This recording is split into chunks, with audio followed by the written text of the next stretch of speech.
నెమలి. కోడి కొక్కొరకో అనగానే పల్లె ప్రజలు నిద్రలేస్తారు. కాకి కావ్ కావ్ అనగానే కసిరి కొడతారు. కుహు కుహు అంటూ రాగం తీసే కోయిలను ప్రేమిస్తారు. గువ్వలు, గోరింకలు, చిలుకలు, పావురాల్ని ఇళ్లల్లో పెంచుతారు.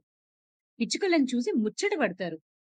మరి నెమలి సంగతికొస్తే బర్హి, జుట్టుపిట్ట, శిఖండి, మయూరము, పురి, కేకి, మేఘానంది, శతపత్రము ఇవన్నీ నెమలికున్న పేర్లే. అందమైన నెమలి తల మీద కిరీటం వలె ఒక కుచ్చు ఉంటుంది. నెమలి తోకను పురి, కలాపము, పింఛము అంటారు. ఆ తోకలోని ఒక్కొక్క ఈకను నెమలీక, నెమలి కన్ను, నెమలి పింఛము అని అంటారు.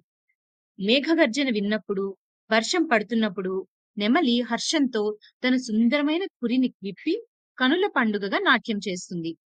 నెమలి కేకను క్రేంకారం అని అంటారు. ఆ కేకను వింటే పాములు భయపడతాయి. కారణం పాములే నెమలికి ఆహారం. అందుకే నెమలిని అహిబుక్కు, భుజంగబుక్కు అని అంటారు. రంగురంగుల మెత్తని నెమలీకలతో విసనకర్రలను తయారు చేస్తారు. నెమలి మన జాతీయ పక్షి. కనుకనే దానిని చంపటాన్ని నేరంగా భావించింది మన ప్రభుత్వం.